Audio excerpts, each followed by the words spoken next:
Hi, welcome to vlogs by Jeffy. ഇന്ന് ഞാൻ പറയാൻ പോകുന്നത് ചെറിയ കുഞ്ഞുങ്ങളുടെ ആഹാരത്തെ പറ്റിയിട്ടാണ്. എൻ്റെ ഇളയ കുട്ടിക്ക് 7 മാസമായി. അപ്പം ഞാൻ അവന് 6 മാസം കംപ്ലീറ്റ് ചെയ്തപ്പോഴാണ് സോളിഡ്സ് സ്റ്റാർട്ട് ചെയ്യുന്നത്. കുഞ്ഞ് ജൂലൈ 2 ഉണ്ടായി, ഞാൻ ജാൻ 2 സ്റ്റാർട്ട് ചെയ്തു. അപ്പം നമ്മൾ അമ്മമാർക്ക് ഈ കുട്ടികൾ ആഹാരം കഴിച്ചു തുടങ്ങുമ്പം ഉള്ളൊരു ടെൻഡൻസിയാണ് കുറച്ച് പേർക്കെങ്കിലും ഭയങ്കരമായിട്ട് വെയിറ്റ് ഗെയിനിങ് റെസിപ്പീസ് നോക്കും. എന്നിട്ട് അതിലൂടെ കൊച്ചിനെ അരച്ച് കലക്കി എടുത്ത് കൊടുക്കും. പക്ഷേ അതിലെല്ലാം കൂടുതൽ ആവശ്യം കുട്ടിയുടെ നെറുകെ കയറുമ്പോൾ നമ്മൾ എന്ത് ചെയ്യണം, ഇങ്ങനെയുള്ള കാര്യങ്ങൾ അറിയുക, അലർജി അതിനെപ്പറ്റി അറിയുക, അതൊക്കെയാണ് സത്യം പറഞ്ഞാൽ ആദ്യം ആവശ്യം. കാര്യം എൻ്റെ മൂത്ത കുട്ടിക്ക് 7 മാസമുള്ളപ്പോൾ കൊച്ചിങ്ങനെ കിടക്കുമായിരുന്നേ. അപ്പോൾ കൊച്ചിങ്ങനെ ചീപ്പിൽ കടിച്ചുകൊണ്ട് കിടക്കുമായിരുന്നു. വലിയ പല്ലുള്ള ചീപ്പില്ലേ, കൊച്ചിൻ്റെ ചീപ്പ് തന്നെ. പിന്നെ അവിടെ കുറച്ച് കഴിഞ്ഞപ്പോൾ ഇങ്ങനെ സൗണ്ട് വെച്ചു. അപ്പോൾ സത്യം പറഞ്ഞാൽ ഞാനിങ്ങനെ നോക്കിയപ്പം കൊച്ചിനും എനിക്കും ഭാഗ്യമുള്ളതുകൊണ്ട് കണ്ടു ആ ഒരു പല്ലില്ല. അപ്പം ഞാൻ പെട്ടെന്ന് കുഞ്ഞിനെ എടുത്തിട്ട് അത് അടിച്ച് കഴിഞ്ഞപ്പോൾ കൊച്ചു ഛർദ്ദിക്കുകയും ആ പല്ലിങ്ങി പോരുകയും ചെയ്തു. അതുപോലെ 3 വയസ്സ് അവൾക്കായപ്പോൾ ഞാൻ അവൾക്ക് പൊതുവേ തെറ്റുന്ന മുട്ടായികൾ കൊടുക്കാറില്ല. പക്ഷെ അവൾ പോപ്പിൻസ് എടുത്തിട്ട് സത്യം പറഞ്ഞാൽ നമ്മൾ ശ്വാസം മുട്ടിയിട്ട് അവളിങ്ങനെ ഭയങ്കരമായിട്ട് ചാടിക്കൊണ്ടിരിക്കും കേട്ടോ. പക്ഷെ അപ്പോൾ വീണ്ടും ഞാൻ അങ്ങനെ ചെയ്തപ്പോൾ അവളുടെ വായിൽ നിന്ന് ആ പോപ്പിൻസ് എല്ലാം ചാടിപ്പോകുന്നു കേട്ടോ. രണ്ടാമത്തെ തവണ സത്യം പറഞ്ഞാൽ നമ്മളൊരു ഇച്ചിരൂടെ വൈകിയിരുന്നെങ്കിൽ അത് വേറെ എന്തെങ്കിലുമൊക്കെ ആയി തീർന്നേനെ. അപ്പം നമ്മളിങ്ങനെയുള്ള കോഴ്സൊക്കെ അറ്റൻഡ് ചെയ്യും കേട്ടോ, എന്താ ചെയ്യേണ്ടതെന്ന്. പക്ഷേ ഇങ്ങനെ കോഴ്സ് അറ്റൻഡ് ചെയ്തുകൊണ്ട് നമുക്ക് ആ അത്യാവശ്യ ഘട്ടത്തിൽ അത് ചെയ്യാൻ പറ്റണമെന്നില്ല. ഇനിയിപ്പോൾ ഒരു കോഴ്സ് അറ്റൻഡ് ചെയ്യാത്തവർ ഇത് അടിപൊളിയായിട്ട് ചെയ്യുന്നത് നമ്മളിങ്ങനെ വീഡിയോസിലൊക്കെ കാണാറുമുണ്ട്. അപ്പോൾ എനിക്ക് പറയാനുള്ളത്, നമ്മൾ ഹെൽപ്പിന് ആളെ വിളിക്കണം. പക്ഷെ സത്യം പറയാമല്ലോ, പലപ്പോഴും നമ്മൾ അമ്മമാർ എന്താ കുഞ്ഞിന് എന്തെങ്കിലും പറ്റുമ്പോൾ നമ്മൾ അയ്യോ അച്ഛ അമ്മ ഓടി വായോ അങ്ങനെയൊക്കെ പറയും.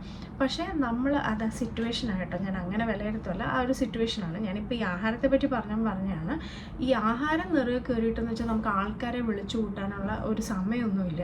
നമ്മൾ എന്താണെന്ന് വെച്ചാൽ പെട്ടെന്ന് തന്നെ ചെയ്യാന്നുള്ളതേ ഉള്ളൂ. അപ്പോൾ നമ്മൾ അമ്മയോളം എപ്പോഴും ആലോചിക്കുക, നമ്മളോളം. ഞാൻ അങ്ങനെ വിചാരിക്കുക കേട്ടോ, എൻ്റെ അത്രയും എൻ്റെ കുട്ടിയെ നോക്കാനും എൻ്റെ കുട്ടിയെ ഒരു കാര്യത്തിൽ നിന്ന് സേവ് ചെയ്യാനും മറ്റൊരാൾക്കും പറ്റില്ല എന്ന് വിശ്വസിക്കുന്നൊരു കോൺഫിഡൻ്റ് അമ്മയാണ് ഞാൻ. സത്യം പറഞ്ഞാൽ എനിക്ക് അങ്ങനെ ഒരു വിചാരമുണ്ട് കേട്ടോ. ഞാൻ എപ്പോഴും അതിങ്ങനെ ആലോചിക്കും, എന്തെല്ലാം. ഓക്കെ, അപ്പം ഇവനെന്ന് പറയുന്നത് ഒരു ഫോർമുല ബേബിയാണ്. ഇവന് ബ്രസ്റ്റ് ഫീഡിങ്ങേ ഇല്ല, കംപ്ലീറ്റ്ലി ഫോർമുലയാണ്. അതുകൊണ്ട് തന്നെ അറിയാമല്ലോ, ഇവന് ഗ്യാസ്ട്രൈറ്റിസിൻ്റെ പ്രശ്നങ്ങളും ഡൈജഷനും ഒക്കെ ഉണ്ട്. അപ്പോൾ ഇവൻ്റെ കാര്യങ്ങൾ, പിന്നെ അതിലെല്ലാം ഉപരി ഇവൻ എല്ലാ കാര്യങ്ങളും ആദ്യം ഒന്നും പിടിക്കത്തില്ല, ഒരു സമയം എടുക്കും ഒരു കാര്യമായിട്ടൊന്ന് പിടിക്കാൻ. അലർജിയൊക്കെ പെട്ടെന്ന് വരും. അതുകൊണ്ട് തന്നെ ഇവൻ്റെ കാര്യങ്ങൾ കുറച്ചും കൂടെ ഞാനൊന്ന് ശ്രദ്ധിച്ചിട്ട് ചെയ്യുക. പിന്നെ മൂത്ത കുട്ടികളിൽ നിന്ന് നമുക്ക് കുറേ പാഠങ്ങൾ കിട്ടിയിട്ടുണ്ടാവല്ലോ. ആ മിസ്റ്റേക്സ് വീണ്ടും രണ്ടാമത്തെ കുട്ടിയിൽ ചെയ്യരുതെന്ന് എനിക്കുണ്ട്. പുതിയ തെറ്റുകൾ ചെയ്യാം, പഴയത് ചെയ്യത്തില്ല. ഓക്കെ, പിന്നെ ഞാൻ ഈ 6 മാസത്തെ ചെയ്തൊരു കാര്യം, അവനൊരു വാട്ടർ ബോട്ടിൽ മേടിച്ചു. ഞാൻ എൻ്റെ മൂത്ത കുട്ടിക്ക് മേടിച്ച സെയിം വാട്ടർ ബോട്ടിലാണ് രണ്ടാമത്തെ കുട്ടിക്ക് മേടിച്ചത്. അറിയാമല്ലോ, നമ്മൾ 6 മാസം കഴിയുമ്പോൾ മാത്രമേ കുഞ്ഞിന് വെള്ളം കൊടുക്കാറുള്ളൂ. കാര്യം 6 മന്ത്സ് വരെ കുട്ടിക്ക് ആവശ്യമുള്ള വെള്ളം ബ്രസ്റ്റ് മിൽക്കിൽ നിന്നും ഫോർമുല മിൽക്കിൽ നിന്നും ഉണ്ട്. ഞാൻ പലരും കണ്ടിട്ടുണ്ട്. ഒരു തവണ എന്താ ഞാനിങ്ങനെ കണ്ടിട്ടുണ്ട്, ഒരു പ്രായമുള്ളൊരു അമ്മച്ചി ഇങ്ങനെ കുഞ്ഞിന് വെള്ളം എടുത്തിങ്ങനെ കൊടുക്കുന്നതായിട്ട് ബോട്ടിൽ. പക്ഷേ അങ്ങനെ കൊടുക്കാൻ പാടില്ല. പിന്നെ രണ്ടാമത് എന്താ പറയുക, ഉപ്പ് 1 വയസ്സ് വരെ കൊടുക്കില്ല. പിന്നെ മാക്സിമം പഞ്ചസാര ഒഴിവാക്കുക 2-2.5 വയസ്സ് വരെ. പക്ഷേ അത് ഞാൻ മൂത്ത കുട്ടിക്ക് ചെയ്തു കേട്ടോ. ഞാൻ പനങ്കൽക്കണ്ടാണ് യൂസ് ചെയ്തുകൊണ്ടിരുന്നത്.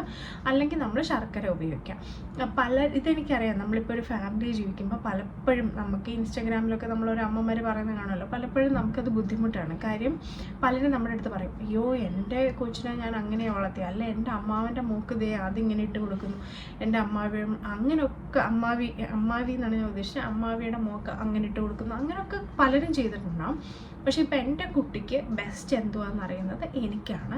അപ്പം മറ്റൊരാൾ പറയുന്നത് നല്ല കാര്യങ്ങൾ ഞാൻ സ്വീകരിക്കുക, അത് ശരിയാണ് എന്ന് ഉറപ്പുണ്ടെങ്കിൽ മാത്രം ഞാനത് എൻ്റെ കുട്ടിയിൽ ചെയ്യാം. അതുകൊണ്ട് തന്നെ നിങ്ങൾ നിർബന്ധമായിട്ടും ഈ ഉപ്പ്, പഞ്ചസാര ഇത് രണ്ടും ഒഴിവാക്കുക. പിന്നെ കൊച്ചിന് ഞാൻ ആദ്യത്തെ ആഴ്ച പ്യൂരി ഫോമിലാണ് കൊടുത്തു തുടങ്ങിയത്. അതായത് ആഹാരം ആവി കയറ്റി അരച്ച് ആണ് അവന് കൊടുത്തുകൊണ്ടിരുന്നത്. അതും ആവിയാണ് ഞാൻ കയറ്റുക. പലരും ഞാൻ കണ്ടിട്ടുണ്ട് വെള്ളത്തിൽ ഇട്ടിട്ട്, ആപ്പിളൊക്കെ വെള്ളത്തിലിട്ടിട്ട് വേവിക്കുന്നത്. പക്ഷേ ഈ വെള്ളത്തിലിട്ട് വേവിച്ച് ഇതിൻ്റെ ആത്മാവും നീരും എല്ലാം എടുത്തു കഴിഞ്ഞിട്ട്, ഓജസ്സും എന്താ പറയുക എല്ലാ സാധനവും വലിച്ചെടുത്ത് കഴിഞ്ഞിട്ട് പിന്നെ എന്തിനുള്ള ആപ്പിൾ. അതുകൊണ്ട് എനിക്ക് തോന്നുന്നു ആവി കയറ്റി അരച്ചു കൊടുക്കുന്നതായിരിക്കും കുറച്ചും കൂടെ ഭേദം. അതാണ് ശരിയെന്ന് എനിക്ക് തോന്നുന്നു. അങ്ങനെ കൊടുക്കുക. അവനപ്പോൾ ഒരു നേരം വെച്ചിട്ടാണ് ഞാൻ കൊടുക്കുന്നത്. എല്ലാവർക്കും അറിയാമല്ലോ, 1 വയസ്സ് വരെ നമ്മുടെ പ്രൈമറി ആയിട്ടുള്ള ഒരു ആഹാരം എന്ന് പറയുന്നത് കുട്ടിയുടേത് ബ്രസ്റ്റ് മിൽക്ക് അല്ലെ ഫോർമുല മിൽക്കാണ്. അതിൻ്റെ കൂടെ ബാക്കിയുള്ള പോഷകാഹാരങ്ങൾ കിട്ടാനായിട്ട് നമ്മൾ സോളിഡ്സ് കൊടുക്കുക. പക്ഷെ മാക്സിമം പാല് റീപ്ലേസ് ചെയ്യാതിരിക്കാൻ നോക്കാം. അതായത് സത്യം പറഞ്ഞാൽ കുട്ടികൾ 6 മാസം ആകുമ്പം നല്ലപോലെ പാലും കുടിക്കും, ആഹാരവും കഴിക്കും. അല്ലാതെ പാല് സ്കിപ്പ് ചെയ്തിട്ട് ആഹാരം കൊടുക്കാതിരിക്കുക. അങ്ങനെ അത് മാനേജ് ചെയ്ത് അങ്ങ് കൊടുത്താൽ മതി. അപ്പോൾ 2 കുട്ടികൾക്ക് ഒരുപോലെ എടുക്കാൻ പറ്റും. അപ്പോൾ അവന് ഞാൻ ആദ്യത്തെ ആഴ്ച ക്യാരറ്റ്, ആപ്പിൾ, അതുപോലെ കഞ്ഞി ഇങ്ങനെയുള്ള സാധനങ്ങൾ അരച്ചാണ് കൊടുത്തത്, പ്യൂരി ഫോമിൽ കൊടുത്തു. 2ാമത്തെ ആഴ്ച തൊട്ട് ഞാൻ മാഷ്ഡ് ആയിട്ടുള്ള ആഹാരമാണ് കൊടുത്തത്. കാര്യം കൊച്ചിൻ്റെ ഊനിനില്ലേ നല്ല ബലമാണ്. അപ്പോൾ അവന് സോഫ്റ്റ് ആയിട്ടുള്ള ആഹാരങ്ങൾ കുട്ടികൾക്ക് കഴിക്കാൻ പറ്റും. അത് മാത്രമല്ല, കുട്ടികൾ അങ്ങനെയാണ് കഴിച്ച് പഠിക്കുക. അപ്പോൾ ഒരു 8-9 മാസം ആകുമ്പോഴത്തേനും അവർക്ക് നല്ലോണം ചവയ്ക്കാൻ പറ്റും. അല്ലെങ്കിൽ നമ്മൾ വീണ്ടും പിന്നെ ചവയ്ക്കാൻ പഠിപ്പിക്കേണ്ടി വരും. ഓക്കെ, അങ്ങനെ. അതുപോലെ തന്നെ ഞാൻ ഈ 6 മാസം ആയപ്പോൾ കുഞ്ഞിന് പനം കൽക്കണ്ടം ഉരുക്കി വെച്ചു. അതുപോലെ ഒരു ഹോം മെയ്ഡ് സിർലാക്ക് ഉണ്ടാക്കി. പിന്നെ എനിക്ക് ഡേറ്റ്സ് പൗഡർ ഉണ്ടാക്കണം എന്നുണ്ടായിരുന്നു. പക്ഷേ അത് എനിക്ക് തോന്നുന്നു വെയിലത്ത് വെച്ച് ഉണക്കുന്നതായിരിക്കും കുറച്ചുകൂടി. എനിക്ക് ഇട്ടിങ്ങനെ നിന്ന് വറക്കാനൊന്നും വയ്യ, നല്ലതെന്ന് തോന്നി. ഞാനത് ഉണ്ടാക്കിയിട്ടില്ല. അതുകൂടെ ഉണ്ടാക്കണം എന്ന് എനിക്കുണ്ടായിരുന്നു. ഈ 3 കാര്യങ്ങളും ഓക്കെ ഞാൻ ചെയ്തു വെച്ച വീഡിയോയും ഞാൻ ഇതിൻ്റെ കൂടെ അറ്റാച്ച് ചെയ്യുന്നതാണ്. പിന്നെ ഞാനിങ്ങനെ ഓരോ ദിവസം പ്രിപ്പയർ ചെയ്യുന്ന ആഹാരം യൂട്യൂബ് ഷോർട്സ് ആയിട്ടായിരിക്കും ഇടുന്നത്. കാര്യം അന്ന് ഈ ആഹാരം മാത്രമേ ഉള്ളെങ്കിൽ വലിച്ചു നീട്ടുന്ന മോശം, എനിക്കത് യൂസ്ഫുള്ളായിട്ട് തോന്നില്ല. നിങ്ങളുടെ സമയമാണെങ്കിലും വെറുതെ നഷ്ടപ്പെടുമല്ലോ. ഞാൻ പാത്രം എടുത്ത് വെച്ചു, എന്തുകൊണ്ട് വിശേഷം എന്നൊക്കെ ചോദിച്ചിട്ട് ആഹാരം ഉണ്ടാക്കുന്നത്. അതുകൊണ്ട് ഞാനത് യൂട്യൂബ് ഷോർട്സ് ആയിട്ടാണ് ഇടുന്നത്. വല്ല പ്രാധാന്യമുള്ള വീഡിയോകളാണെങ്കിൽ ആഹാരത്തെ പറ്റിയിട്ടുള്ളത് ഞാൻ ഇങ്ങനെ ഇടുന്നതാണ്. പിന്നെ ഞാൻ കൊച്ചിനൊരു 4 മാസം ആയപ്പോൾ തൊട്ട് എപ്പോഴും ബാക്കിയുള്ളൊരു ആഹാരം കഴിക്കുമ്പോൾ കുഞ്ഞിന് ആഹാരത്തിനോടൊരു ഇഷ്ടം തോന്നാൻ അവിടെ കൊണ്ടുവന്നിരുത്തി. അപ്പോൾ കൊച്ചിനത് കാണുമ്പോൾ ഒരു താല്പര്യം ഉണ്ടാകും. പിന്നെ കൊച്ചിനെ മനസ്സിലാവുമല്ലോ. പിന്നെ അവന് ഹൈ ചെയർ ഉണ്ട്, മൂത്ത കുട്ടിയുടെ തന്നെ ഹൈ ചെയറാണ്. പക്ഷേ എൻ്റെ കുഞ്ഞ് കമന്നിട്ടേ ഉള്ളൂ. അപ്പോൾ എനിക്ക് ആദ്യം 6-ാം മാസം എനിക്ക് അങ്ങനെ അവനെ ഇരുത്താം എന്ന് എനിക്ക് തോന്നിയില്ല. പക്ഷേ 7 മാസമായപ്പോൾ എനിക്ക് അവനെ ഇരുത്താൻ പറ്റുന്നൊരു, ഞാൻ സപ്പോർട്ടോടുകൂടെ മടിയിലിരുത്തുമായിരുന്നു 6 മാസമായപ്പോൾ. പക്ഷേ ഒരു ഹൈ ചെയറിൽ ഇരുത്താൻ പറ്റുമെന്ന് എനിക്ക് പേഴ്സണലി ഇരുത്താൻ പറ്റുമായിരിക്കും. പക്ഷേ എനിക്കങ്ങനെ ഇരുത്താൻ തോന്നിയില്ല. അതുകൊണ്ട് തന്നെ ഈ ബേബി ക്യാരിയർ എന്ന് പറഞ്ഞ സാധനമില്ല, അത് ഞാൻ ഇങ്ങനെ വെച്ചിട്ടാണ് കൊച്ചിന് ആഹാരം കൊടുത്തുകൊണ്ടിരുന്നത്. പിന്നെ ഇനിയിപ്പോൾ 7th മന്ത് ആയപ്പോൾ തൊട്ട് ഞാൻ ഹൈ ചെയറിലിരുത്തും. പിന്നെ അവൻ്റെ കയ്യിലും സ്പൂൺ കൊടുക്കാറുണ്ട്, ആഹാരം മേടിച്ച്. അത് ഞാൻ ഇനിയും വരും കാല വീഡിയോസിൽ കാണിച്ചു തരാം. പിന്നെ ഞാൻ ആദ്യം ആഹാരം കൊടുത്തു തുടങ്ങിയപ്പോൾ ഞാനിങ്ങനെ 3 അല്ലെങ്കിൽ 4 ദിവസം ഒരേ ആഹാരം കൊടുത്തിട്ട് അതിന് അലർജി ഇല്ല എന്ന് ഉറപ്പ് വരുത്തിയിട്ടാണ് ഞാൻ അടുത്തൊരു ആഹാരം തുടങ്ങുക. അതിപ്പോൾ ഡ്രൈ ഫ്രൂട്ട്സിൻ്റെ പൗഡർ, അതുപോലെ തന്നെ ഞാൻ പനം കൽക്കൊണ്ടും ഡ്രൈ ഫ്രൂട്ട്സിൻ്റെ പൗഡറും ഉണ്ടാക്കി വെച്ചു കേട്ടോ. അപ്പോൾ ഈ ഡ്രൈ ഫ്രൂട്ട്സിൻ്റെ പൗഡർ ആണെങ്കിലും ഓരോ ഡ്രൈ ഫ്രൂട്ട് എടുത്ത് ഞാൻ അവന് അലർജി ഉണ്ടോ ഇല്ലയോ എന്നത് പേസ്റ്റാക്കി അലർജി ഇല്ല എന്ന് ഉറപ്പ് വരുത്തിയതിന് ശേഷമാണ് കൊടുത്തു തുടങ്ങിയത്. അങ്ങനെ ഞാൻ ആഹാരം കൊടുത്ത് 2 ആഴ്ച കഴിഞ്ഞപ്പോഴത്തേന് എൻ്റെ കുട്ടിക്ക് ഇങ്ങനെ പോട്ടി ഭയങ്കര കട്ടിയായിട്ട് പോകാൻ തുടങ്ങി. പിന്നെ ആളുടെ മൂഡും ശരിയല്ല, ഭയങ്കര കരച്ചിലും ബഹളമൊക്കെ. അങ്ങനെ ഹോസ്പിറ്റലിൽ കൊണ്ടുപോയപ്പോൾ ഡോക്ടർ എൻ്റെ അടുത്ത് പറഞ്ഞു, ഞാൻ 1 ആഴ്ചയെങ്കിലും തുടരെ ഒരേ ആഹാരം കൊടുക്കണം എന്ന്. കാര്യം അല്ലേ അവൻ്റെ ആ ഒരു ഗട്ട് വയറിന് അതൊരു കൺഫ്യൂഷൻ ആണെന്ന് പറഞ്ഞിട്ട് അത് പിടിക്കാതെ വരും എന്ന് പറഞ്ഞിട്ട് ഞാൻ പിന്നെ അങ്ങനെയാക്കി. അതായത് 7 ദിവസം ഞാൻ കൊടുത്തില്ല കേട്ടോ, ഞാനൊരു 5 ദിവസം ഒരേ ആഹാരം കൊടുത്തിട്ട് പിന്നാണ് ഞാൻ മാറ്റി തുടങ്ങിയത് ആഹാരം. പിന്നെ ഞാൻ ദിവസം 1 പഴമെങ്കിലും കുഞ്ഞിന് കൊടുക്കും. അപ്പോൾ ആദ്യം കുട്ടിക്ക് 1 നേരം മാത്രമേ കൊടുക്കുന്നുണ്ടായിരുന്നു. പിന്നെ ഞാൻ അത് 2 നേരമാക്കി, പിന്നെ 1 നേരം പഴമാക്കി. അങ്ങനെ ഏകദേശം ഒരു 3 നേരം ഇപ്പം കൊടുക്കും. പക്ഷേ ആ കൊടുക്കുന്ന അളവ് ഭയങ്കരമായിട്ട് ഞാൻ കൊടുക്കാറില്ല. കുറച്ച് ആവശ്യത്തിനുള്ളൊരു കുഞ്ഞിന് കഴിക്കാൻ പറ്റുന്ന ഇച്ചിരി, കൊച്ചുങ്ങളുടെ വയറ് ഇച്ചിരി അല്ല ഉള്ളൂ, അതിനനുസരിച്ചിട്ടുള്ളതേ കൊടുക്കാറുള്ളൂ. അതുപോലെ അവൻ വേണ്ട എന്നിങ്ങനെ കാണിച്ചാൽ ഞാൻ അപ്പം തന്നെ സ്റ്റോപ്പ് ചെയ്യാറുണ്ട്. ഞാനത് പിന്നെ കുത്തിക്കയറ്റി ഫോഴ്സ് ചെയ്ത് കൊടുക്കാറില്ല. പൊതുവേ എനിക്ക് കുട്ടികൾ വെളുക്കണം എന്നോ ഇങ്ങനെ ഭാരം വെക്കണം എന്നോ അങ്ങനൊന്നും കുറേ പേരൻസിന് അങ്ങനൊന്നും ഉണ്ടാവില്ലല്ലോ. അതിനൊന്നും ഒരു കാര്യമുള്ളതായിട്ട് എനിക്ക് തോന്നാറില്ല. ഞാൻ അതുകൊണ്ട് അതിന് ശ്രമിക്കാറേ ഇല്ല. കാര്യം നമ്മൾ പറയും കുട്ടികൾ നമ്മൾ കോൺഫിഡൻ്റ് ആയിരിക്കണം നമ്മുടെ കളറിൽ അതിലൊക്കെ. അപ്പോൾ എനിക്ക് പറയാനുള്ളത് ഈ കോൺഫിഡൻസ് ഒക്കെ ഒരു കുട്ടിക്ക് ഉണ്ടാക്കിയെടുക്കാൻ പറ്റുന്നത് അവരുടെ വീട്ടിൽ നിന്ന് തന്നെയാണല്ലോ. അതുകൊണ്ട് ഹെൽത്തി ആയിട്ട് ആഹാരം കഴിക്കണം എന്നുണ്ട്. പക്ഷേ ഭയങ്കരമായിട്ട് വെയിറ്റ് വെക്കണം എന്ന് എനിക്കില്ല. കാര്യം എനിക്ക് പണ്ടൊക്കെ ഒരു പ്രായം വരെ 40 കിലോയേ ഉള്ളായിരുന്നു. അപ്പോൾ ആൾക്കാരെല്ലാം പറയുന്നത് അയ്യോ ഇതെന്തോ വണ്ണമില്ല അങ്ങനെ ഇങ്ങനെ. ഞാൻ എൻ്റെ ജന്മം ഞാൻ വണ്ണം വെക്കുമെന്ന് വിചാരിച്ചല്ല. പക്ഷേ ഇപ്പോഴാണെങ്കിൽ കണ്ടില്ലേ, ഇപ്പോഴൊരു കുഴപ്പമില്ല, അടിപൊളിയാണ്. എങ്കിലും ഇപ്പോൾ അമിത ഇച്ചിരി വണ്ണം ഇടയ്ക്ക് ഭയങ്കരമായിട്ട് കൂടിയായിരുന്നു. ഞാൻ അതാണ് ഉദ്ദേശിച്ചത് കേട്ടോ. അങ്ങനെ അപ്പോൾ ഇതിലൊന്നും എനിക്ക് ഞാനോ പച്ചക്കറി കഴിക്കാൻ എനിക്ക് അങ്ങ് മടിയാണ്. അതുകൊണ്ട് തന്നെ ഞാൻ മാക്സിമം എൻ്റെ കുട്ടികൾക്ക് പച്ചക്കറി കൊടുക്കാറുണ്ട്. കാര്യം ഏതൊരു ശീലങ്ങളും എനിക്ക് എൻ്റെ അടുത്തുനിന്ന് ഞാൻ പഠിച്ചത്, എൻ്റെ ജീവിതത്തിൽ നിന്ന് ഞാൻ പഠിച്ചൊരു കാര്യം, ഏത് ശീലവും ഒരു മനുഷ്യൻ ഉണ്ടാക്കിയെടുക്കാൻ ഏറ്റവും എളുപ്പം കുഞ്ഞിലെ ആണെന്നുള്ളതാണ്. പ്രത്യേകിച്ച് ആഹാരം അത് കുഞ്ഞിലെ ആണെന്നുള്ളതാണ്. അപ്പം നിങ്ങൾ വിചാരിക്കും എൻ്റെ മൂത്ത കുട്ടി ഫുഡ് കഴിക്കാൻ മഹാമിടിക്കുകയെന്ന്. അല്ല, അവൾ ഫുഡ് കഴിക്കാൻ വളരെ പുറകോട്ടാണ്. പക്ഷെ ഞാനത് അവളെ കേൾക്കാൻ അങ്ങനെ പറയാറില്ല, ഗതികെട്ടാലേ പറയാറുള്ളൂ. പൊതുവേ പറയാതിരിക്കാൻ ശ്രമിക്കാറുണ്ട്. അപ്പം ഞാൻ അന്ന് എനിക്ക് പറ്റിയ തെറ്റുകൾ എന്താണെന്നും ഞാൻ എൻ്റെ പല വീഡിയോസിലായിട്ടും പറയുന്നതാണ്.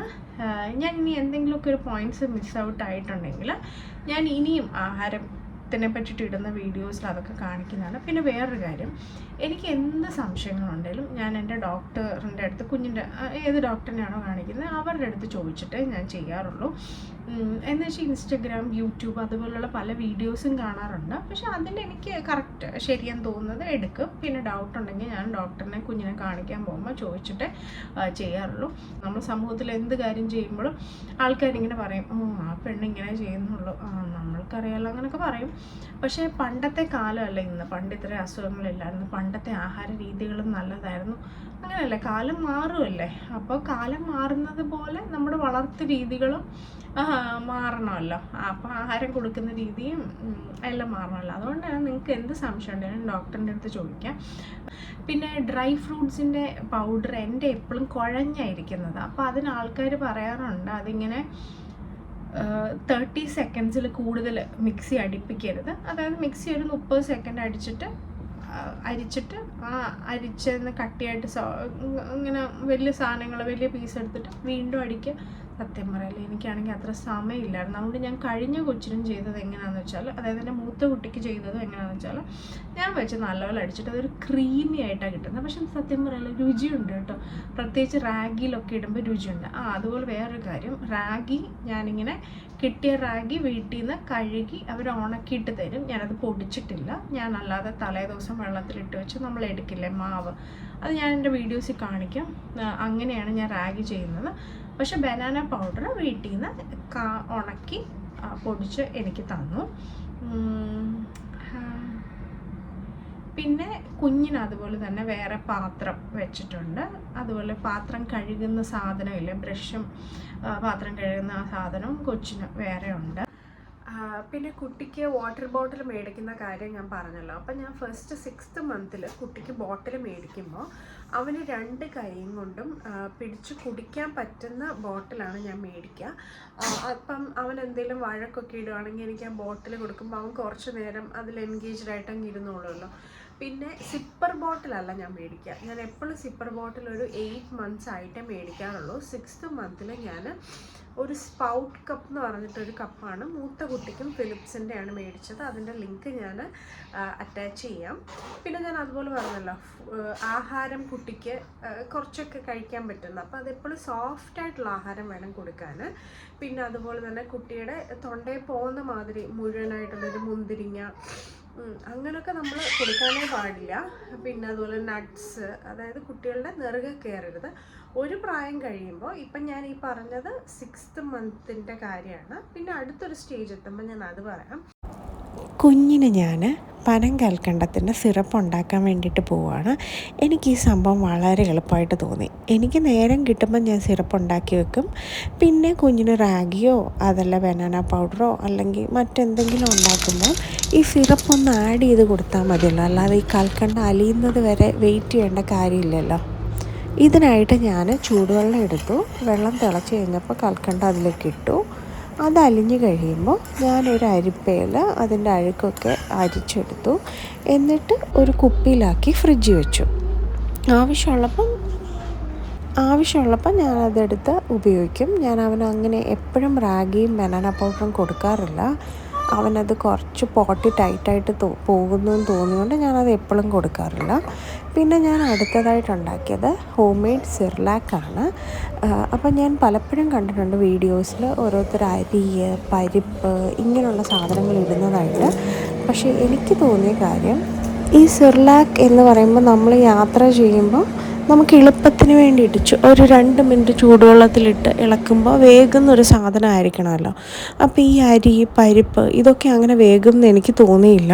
അതുകൊണ്ട് തന്നെ ഞാനിതിനെടുത്തത് മഖ്ന, മലര്, പിന്നെ ക്യാഷ്യൂ ആണ്. കാര്യം ഈ വാൽനട്ട്, പിസ്ത ഇതെല്ലാം കൂടി ഇട്ട് കൊടുക്കണം എന്ന് എനിക്ക് തോന്നിയില്ല. കാര്യം ഓൾറെഡി ഞാൻ ഡ്രൈ ഫ്രൂട്ട്സിൻ്റെ പൗഡർ അവന് ഓരോ ആഹാരത്തിലിട്ട് കൊടുക്കാറുണ്ട്. അതുകൊണ്ട് ഞാൻ അതുകൂടി ഇതിലേക്ക് മിക്സ് ചെയ്തില്ല. പിന്നെ അതുപോലെ ഞാൻ നെയ്യ്, എണ്ണ ഇതൊന്നും ഉപയോഗിച്ചില്ല. കാര്യം പെട്ടെന്ന് ഈ പൗഡർ കനയ്ക്കുമല്ലോ എന്ന് വിചാരിച്ചിട്ട് ഞാൻ അതൊന്നും ഉപയോഗിച്ചില്ല. പിന്നെ പുറത്ത് പോകുമ്പോൾ മാക്സിമം ഞാൻ കൊടുക്കുന്നത് പഴമൊക്കെയാണ്. അത്ര ആവശ്യമുണ്ടെങ്കിൽ മാത്രമേ ഇങ്ങനെ എന്തെങ്കിലും കൊടുക്കാറുള്ളൂ. നിങ്ങൾ എപ്പോഴും ഈ ഹോം മെയ്ഡ് സിർലാക്ക് ഉണ്ടാക്കുമ്പോൾ ഓർക്കുക, ഇത് വേകുന്ന സാധനങ്ങൾ മാത്രമേ നമ്മൾ കൂട്ടി യോജിപ്പിക്കാവുള്ളൂ. സിർലാക്ക് പൗഡർ ഉണ്ടാക്കുമ്പം നമ്മൾ വീഡിയോ കാണുമ്പോൾ അതുപോലെ അങ്ങ് ഫോളോ ചെയ്യല്ലേ. നമ്മളും ഒന്ന് ആലോചിക്കുക, ഈ സംഭവം വേകുമോ, ഇതിങ്ങനെ 1 മിനിറ്റ് വെള്ളത്തിലിട്ടാൽ വേകുമോ. അപ്പം ഞാൻ 30 മിനിറ്റാണ് മലര് വെച്ചത്. അതുപോലെ തന്നെ 3 മിനിറ്റ് ക്യാഷ്യൂ വെച്ചു. പിന്നെ 1.5 മിനിറ്റ് മഖ്ന. ഇത്രയും വെച്ചപ്പോൾ സംഭവം റോസ്റ്റഡായിട്ട് കിട്ടി. ഇത് ഞാൻ അരിക്കുന്നൊന്നുമില്ല, കാര്യം അത് നല്ല പൗഡറായി. ഞാൻ നേരത്തെ പറഞ്ഞതുപോലെ ഇതിൽ ഞാൻ ക്യാഷ്യൂ മാത്രമേ ആഡ് ചെയ്യുന്നുള്ളൂ. അത് ഞാൻ 3 മിനിറ്റ്സ് വെച്ച് റോസ്റ്റ് ചെയ്തെടുത്തു. എന്നിട്ട് ഞാനത് ഗ്രൈൻഡ് ചെയ്യുകയാണ്. ഗ്രൈൻഡ് ചെയ്യുമ്പം ഞാൻ കുറേ സമയം വെക്കുന്നതുകൊണ്ടാണ് അതിൽ നിന്ന് കുറച്ചിങ്ങനെ ഓയിൽ റിലീസ് ചെയ്യും. എങ്കിലും ഞാൻ ഇത് തന്നെയാണ് യൂസ് ചെയ്യുന്നത്. മീൻസ് അതുകൊണ്ട് പ്രശ്നമൊന്നുമില്ല. അതുകൊണ്ട് ഞാൻ അത് തന്നെയാണ് ഉപയോഗിക്കുന്നത്. ഇത് ഞാൻ എന്നിട്ട് ഈ കാഷ്യൂനട്ടിൻ്റെ ആ ഒരു പൗഡർ ഞാൻ മറ്റേ മഖ്ന അതുപോലെ മലര് ഗ്രൈൻഡ് ചെയ്ത് വെച്ചതിലേക്ക് ആഡ് ചെയ്യുകയാണ്.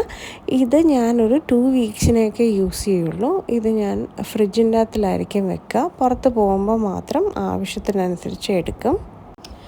ഞാൻ ഈ ഉപയോഗിക്കുന്ന നട്ട്സ് അല്ലെ ഓരോ സാധനങ്ങളും ഞാൻ നേരത്തെയും പറഞ്ഞിരുന്നു, പക്ഷേ കേൾക്കുന്നവരത് മിസ് ചെയ്യാതിരിക്കാൻ വേണ്ടിയിട്ട് പറയുകയാണ്. ഞാനത് സെപ്പറേറ്റ് ആയിട്ട് അലർജി ഇല്ലെന്ന് ഉറപ്പ് വരുത്തിയതാണ്. അതായത് ഇപ്പോൾ ക്യാഷ്യൂ ആണെങ്കിൽ ക്യാഷ്യൂ മാത്രം ഞാൻ കൊച്ചിന് അരച്ച് 3 ദിവസം കൊടുത്ത് അലർജി ഇല്ലെന്ന് ഉറപ്പ് വരുത്തിയിട്ടാണ് ഉപയോഗിക്കുന്നത്. അപ്പോൾ ഇനി ഞാൻ ഉണ്ടാക്കുന്ന ഡ്രൈ ഫ്രൂട്ട്സിൻ്റെ പൗഡറാണ്. അപ്പോൾ ഡ്രൈ ഫ്രൂട്ട്സിൻ്റെ പൗഡറിൽ ഞാൻ കുറച്ച് വാൽനട്ട്, ക്യാഷ്യൂ, പിസ്ത, ബദാം തലേദിവസം കുതിർത്ത് വെച്ച് അതിൻ്റെ തൊലി കളഞ്ഞതാണ്. ഇതെല്ലാം അലർജി ഇല്ലെന്ന് ഉറപ്പ് വരുത്തിയതാണ്. അത് ഞാൻ റോസ്റ്റ് ചെയ്തെടുക്കും. പക്ഷേ നെയ്യൊന്നും ഉപയോഗിക്കാറില്ല, കനയ്ക്കോ എന്ന് വിചാരിച്ചിട്ടാണ് ഞാൻ ഉപയോഗിക്കാറില്ല. എന്നിട്ട് ഞാനത് ഗ്രൈൻഡ് ചെയ്യുകയാണ്. എൻ്റെ കൂടുതൽ സമയം ഗ്രൈൻഡ് ചെയ്യുന്നതുകൊണ്ടാണ് എപ്പോഴും ടേസ്റ്റി ആയിരിക്കും, പക്ഷേ സംഭവം ടേസ്റ്റിയാണ്. ഈ വീഡിയോ നിങ്ങൾക്ക് ഇഷ്ടപ്പെട്ടാൽ ലൈക്ക് ചെയ്യുക, കമൻറ്റ് ചെയ്യുക, സബ്സ്ക്രൈബ് ചെയ്യുക. ഇനി നോട്ടിഫിക്കേഷൻ വരാനായിട്ട് ബെൽ ബട്ടൺ പ്രസ് ചെയ്യുക. അപ്പോൾ എല്ലാവരും നമ്മുടെ യൂട്യൂബ് ഷോർട്സിൽ അപ്ഡേറ്റഡ് ആയിട്ടിരിക്കുക. Thank you.